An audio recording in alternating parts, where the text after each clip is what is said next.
Hi everyone, this is Ashley with CT Arena Digitals. I'm going to do a quick tutorial to show you how to use my new magazine cover templates in Photoshop.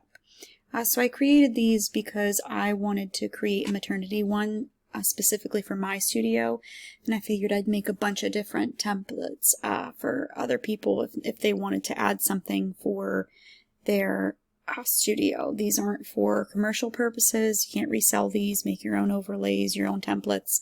I made these specifically for professional use, for you to use if you want to use like MagCloud or some other service to print a magazine for professional and personal use in your studio. So first of all, it is a PSD file, so it's completely customizable. I have on here, I'm obviously going to use a maternity one. I have your studio in here, so obviously you're going to want to change that to your studio name. You can change it to photography instead of photographer if you want. I have month and year up here, but if you want to completely delete the month and just put the year and maybe just highlight some of your best work for that year, you can do that. They're fairly cheap, I think, once you make them and upload your PDFs to MagCloud. I'm going to show you how to create a PDF in Photoshop too. It's pretty simple.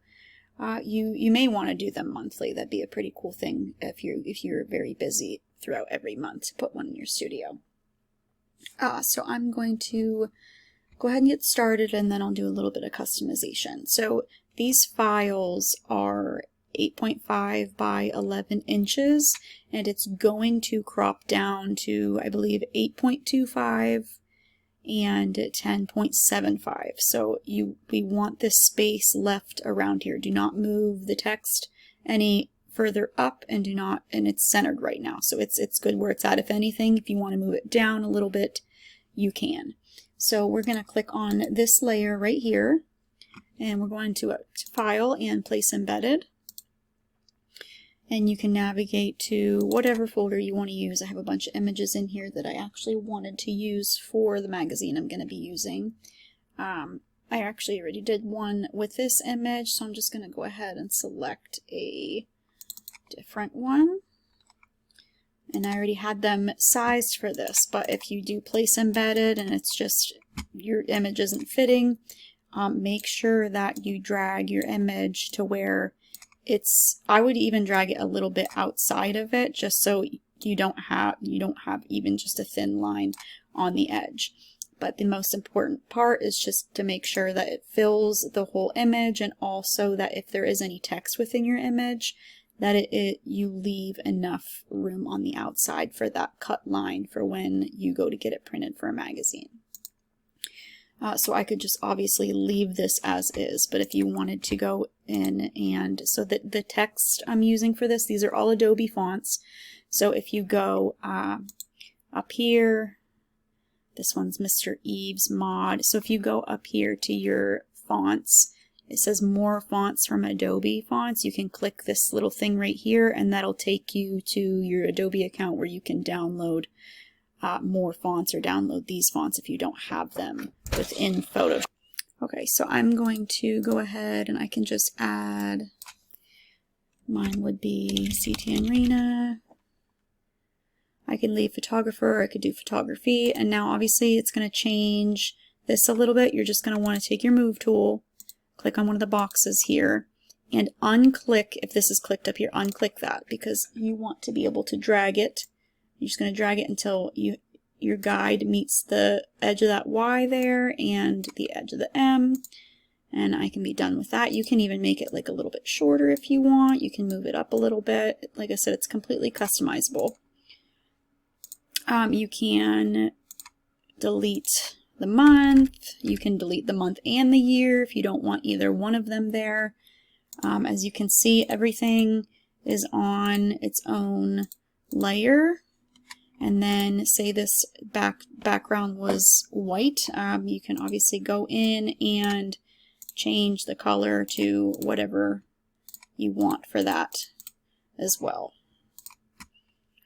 So they're super simple to use. So once you get done creating your cover, I did put another file in here. Just called, this PDF won't be in there, my samples won't be in here, it's just going to be all of the PST files. And then I put another file in here for your other pages. And this is just for your other pages in the magazine. I believe with MagCloud, depending on what service provider you use, MagCloud, I believe you have to have 26 images, and that's including your cover and your back cover. So I believe you have to have 24 pages within your files for that. I think that's like the minimum they can do. So you would just do same thing if you want to add your photos in here, just to make sure that they're sized correctly and they're not going to crop weird. File, place embedded, navigate to your whatever photos you're wanting to use, and then pop them in there and make sure, oh, I'm actually going to go do that again. Place embedded, grab that, and then press this right here because I want to keep my proportions.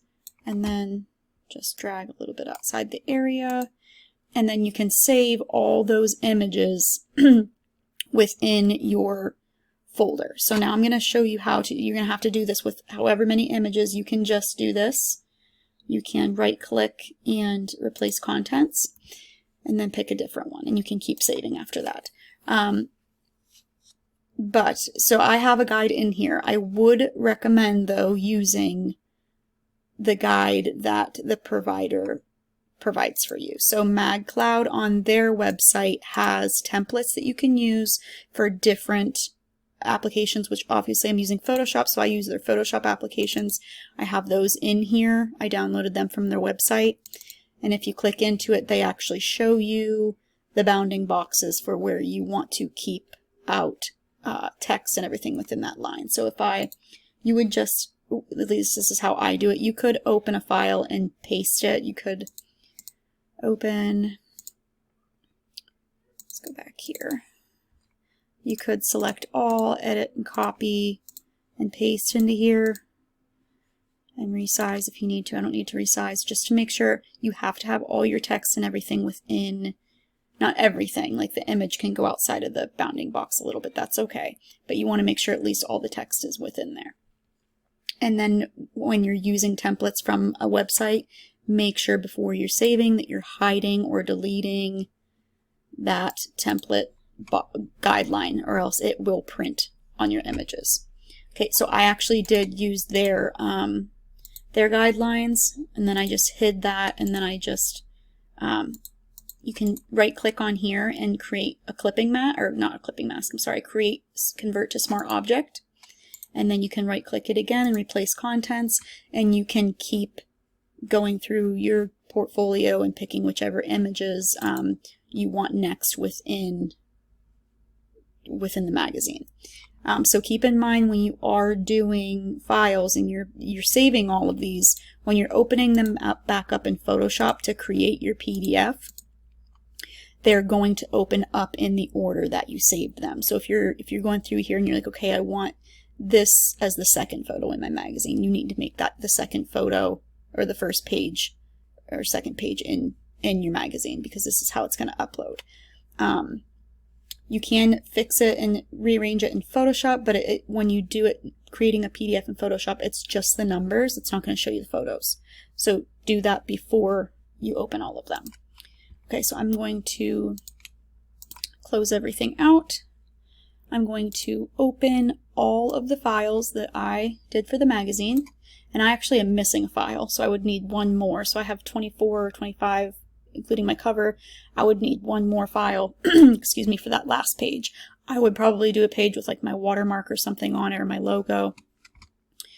But you're going to open, and those will all open in Photoshop.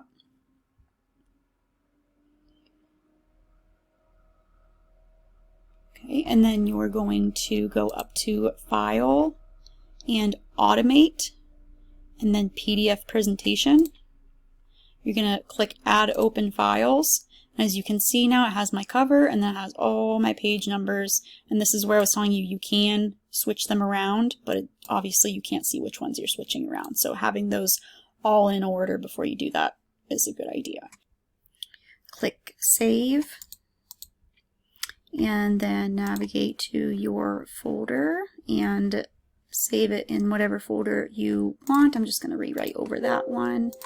Replace, save PDF, and then it will be ready to upload to the MagCloud website or whatever website you are using to create your magazine. So that is it. I have a bunch of different templates in here. I even have like aerial photography, fashion, fine art, food, headshots. There's all kinds in here. If there's anything you you want that's not in here, it's fairly simple just to change the word. Just anything. Like I have pets in there, but if you do like specifically dogs, you can do this. And what I do when it's a shorter name or word, I drag it to the middle, and then I take the date if I'm doing that, and I just turn it, it's negative 90 degrees we want there. Oop.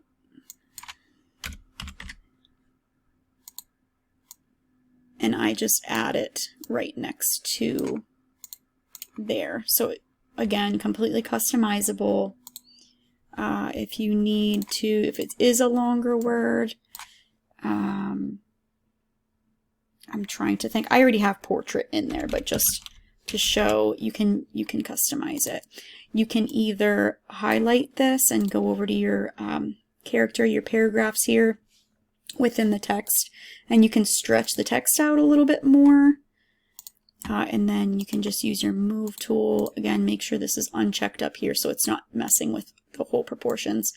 And then just drag to resize to get it in line with your photographer name down there.